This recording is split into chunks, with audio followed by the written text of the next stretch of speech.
On this episode of Ask the Experts, I'm sitting here with Jim Miller, and he is the author of the book, Budgeting Doesn't Have to Suck.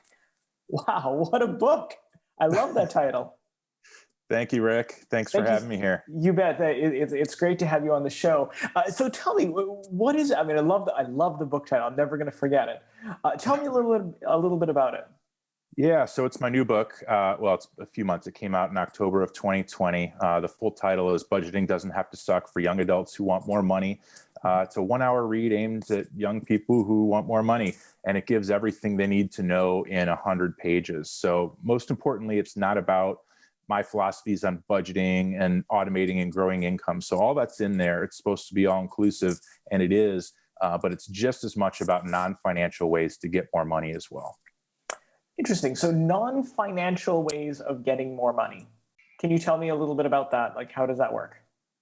Yeah. So, there's a lot written, great people like yourself and myself and a lot of others who talk about, different ways to budget and grow income and to automate things and to invest and to save your money and to grow your wealth. And I think that's fantastic. And I still put out content like that and I still speak about it.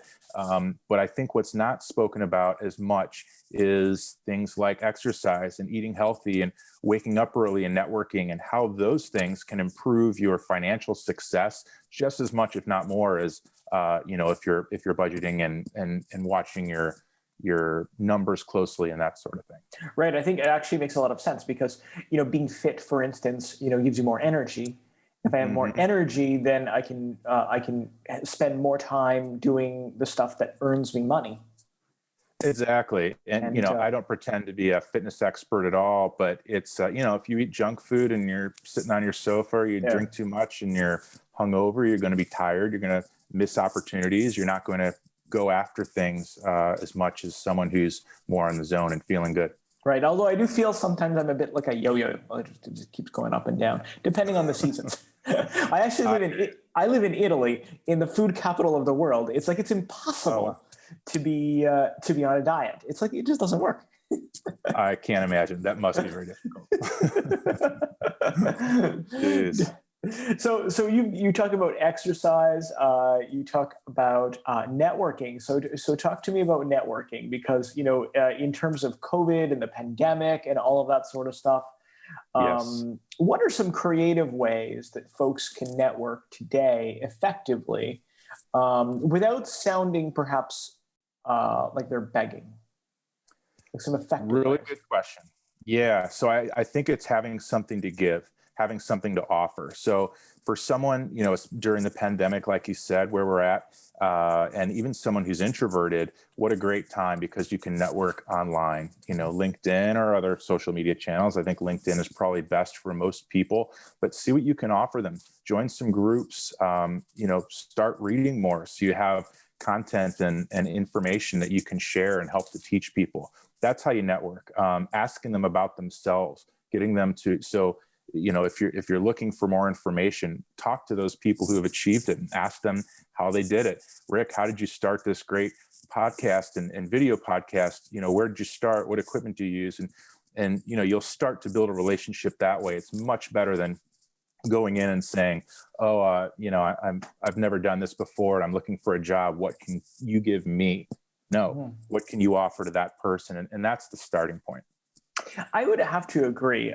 In fact, in my own experience, I mean, this, the financially independent millennial is really my third sort of venture.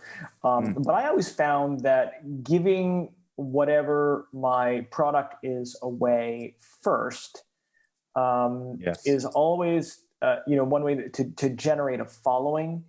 And the people who accept the product for free usually are happy to tell you where it sucks.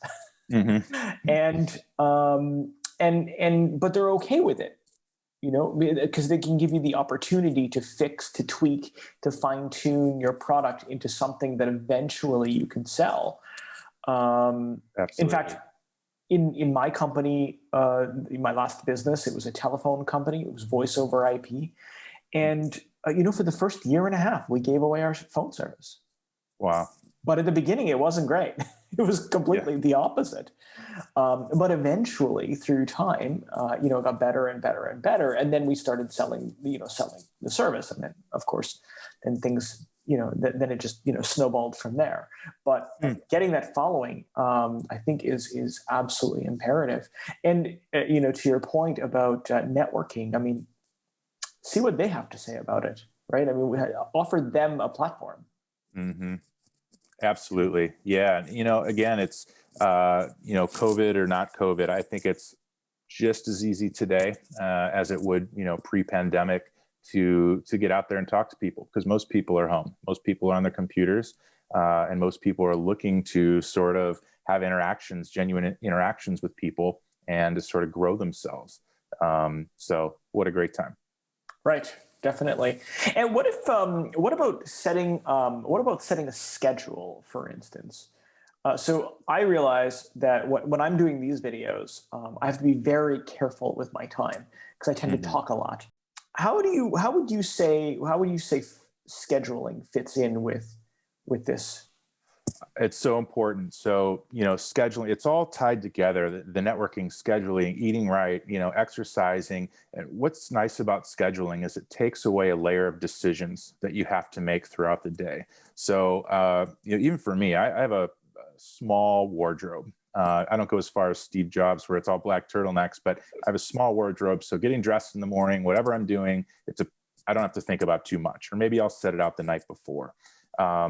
And scheduling for me, I schedule almost everything. So if something starts a little bit late or, something runs over, that can really kind of mess up my day sometimes. And maybe that's something I need to work on. Maybe that's not a positive thing, but that's how I function. So scheduling is absolutely critical. And there are things where maybe you schedule it and it has room to move it around, and that's completely fine, depending on what it is. But I'm a big scheduler. And I think it's important, more than anything, to help build good habits and routines. Schedule your exercise, schedule when you're doing, your meals, make a meal plan so you don't have to think about it the day, That is an amazing idea. I mean, I don't know that it'll make me money, but it certainly saves me money. Right. And I do that right now. I mean, I shop about once or twice a week, but I shop with a list, and I already know what I'm going to eat through the week: breakfast, lunch, and dinner. Yeah. It's not because I'm cheap, but I mean, it sort of fits in with the health related, with the diet.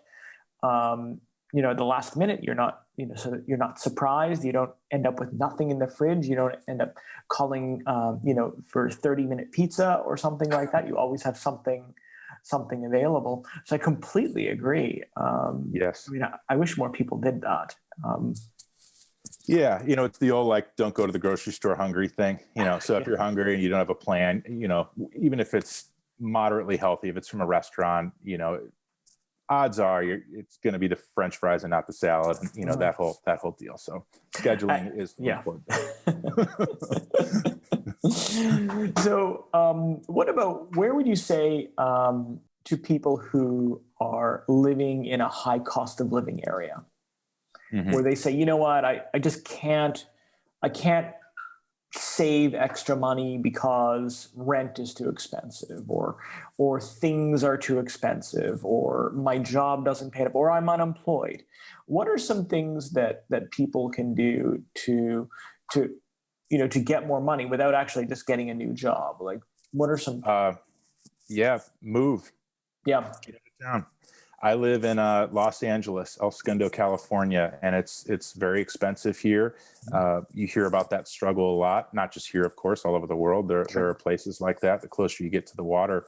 And, if someone's not at that point of their life where it makes sense to pay that much for the cost of living, consider moving. Any particular areas that you would suggest that are great for families? Well, Austin, Texas, as we all know. I'm speaking the United States. That's what I'm most familiar with. But Austin, Texas is very popular, and it has been the last few years for people to move to. North Carolina, there are areas near Chicago, which is my hometown, Georgia, all over the country, Nashville, Tennessee.